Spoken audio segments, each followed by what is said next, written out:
Hello everyone, তোমরা সবাই আশা করি খুব ভালো আছো, সুস্থ আছো। আমিও খুব ভালো আছি আর সুস্থ আছি। তো আজকে আমি চলে এসেছি আর একটা নতুন ভিডিও নিয়ে।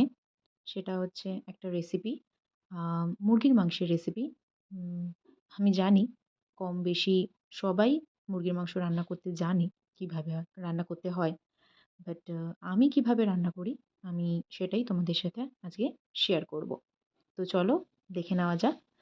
ফার্স্টেই এখানে প্রায় 700 থেকে 800 গ্রামের মতন মুরগির মাংস ভালো করে ধুয়ে নিয়ে জল ঝরিয়ে আমি একটা গামলার মধ্যে নিয়ে নিয়েছি। আর তারপরে সেখানে 100 গ্রামের মতন বা তার থেকে একটু কম সামান্য টক দই নিয়ে নিয়েছি। তারপরে দিয়ে দিলাম স্বাদ মতন নুন, হলুদ গুঁড়ো, শুকনো লঙ্কার গুঁড়ো। আমি শুকনো লঙ্কার গুঁড়োটা এখানে মাংসটা ম্যারিনেট করার সময় একটু বেশি ব্যবহার করছি, কারণ আমি রান্নার সময় শুকনো লঙ্কার গুঁড়ো ব্যবহার করব না, পুরোটাই কাঁচা লঙ্কায় হবে। আর দিয়ে দিলাম একটুখানি রঙের জন্য কাশ্মীরি লঙ্কার গুঁড়ো। এতে কি হয়, এতে মাংসের যে কালারটা, যে লাল কালারটা, সেটা খুব ভালো আসে। আর তারপরে দিয়ে দিলাম কিছুটা সর্ষের তেল। এবার ভালো করে মাংসটাকে আমি ম্যারিনেট করে নেব। টক দই আর সর্ষের তেল দিয়ে অনেকক্ষণ ধরে মেখে রাখলে কি হয়, যে মাংসটা প্রচণ্ড পরিমাণে সফট হয়ে যায়।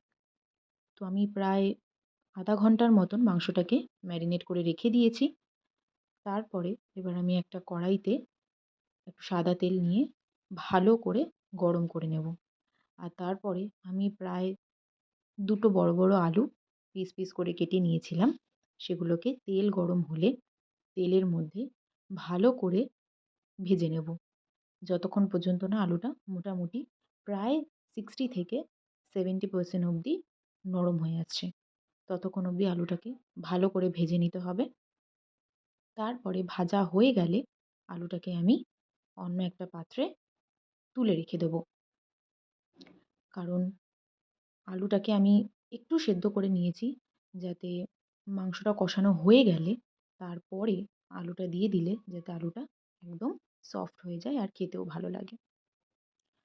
তো তারপরে কড়াইতে আমি একটুখানি গোটা গরম মশলা, অর্থাৎ যা যা হয়, তেজপাতা, দুটো এলাচ, দুটো লবঙ্গ আর একটু দারচিনি দিয়ে ভালো করে গরম মশলাটাকে একটুখানি নাড়িয়ে চাড়িয়ে নেব, যাতে তার থেকে একটা সুন্দর স্মেল আসে। তারপরে কেটে রাখা প্রায় দুটো পেঁয়াজ আমি কুচি করে কেটে রেখে দিয়েছিলাম, সেই পেঁয়াজ দুটোকে আমি ভালো করে তেলের মধ্যে দিয়ে নাড়িয়ে চাড়িয়ে নেব, যতক্ষণ পর্যন্ত না সেটা একটুখানি গোল্ডেন ব্রাউন হয়ে আসছে। তারপরে প্রায় 5-7টার মতন রসুনের কোয়া আমি এখানে থেঁতো করে নিয়েছি, বাটিনি, থেঁতো করে নিয়েছি, সেটা দিয়ে দিলাম। আর তার সাথে দিয়ে দিলাম 1 চামচ মতন আদা বাটা, দিয়ে সেটাকে ভালো করে কষিয়ে নেব, যতক্ষণ পর্যন্ত না তার থেকে একটা সুন্দর গন্ধ বেরিয়ে আসছে।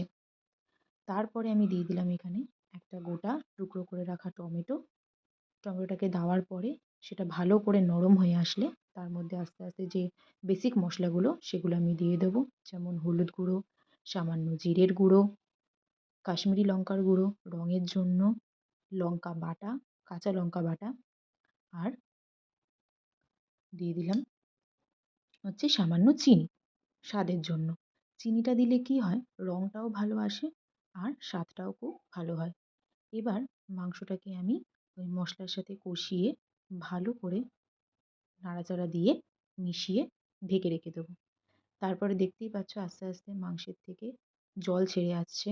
আমি এখনো পর্যন্ত কিন্তু এখানে কোনো এক্সট্রা জল অ্যাড করিনি। যতক্ষণ পর্যন্ত না মাংসটা সেদ্ধ হয়ে আসছে ততক্ষণ পর্যন্ত আমরা এখানে কোনো জল অ্যাড করব না। দেখতেই পাচ্ছ আস্তে আস্তে মাংস থেকে কতটা জল বেরিয়ে এসছে। এইভাবেই বারবার করে আমি 3-4 বার ঢাকা দিয়ে দিয়ে মাংসটাকে নরম করে নিয়েছি। তারপরে যে ভেজে রাখা আলুগুলো ছিল সেগুলোও মাংসের মধ্যে দিয়ে দিয়েছি। দিয়ে এবার ভালো করে আলু আর মাংসটাকে একসাথে কষিয়ে নেব। আর তার সাথেই আমি পাশে কিন্তু জলও গরম বসিয়ে দিয়েছিলাম। এবার আমি আস্তে আস্তে গরম জলটা মাংসের মধ্যে ঢেলে দিচ্ছি।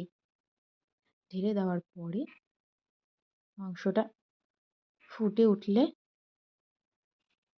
রেডি হয়ে যাবে আমাদের লাল লাল বেঙ্গলি স্টাইল মুরগির মাংসের ঝোল। তো রেসিপিটা কেমন লাগলো আমাকে জানিও। আজকে এই পর্যন্তই, দেখা হচ্ছে আবার নেক্সট ভিডিওতে। টাটা।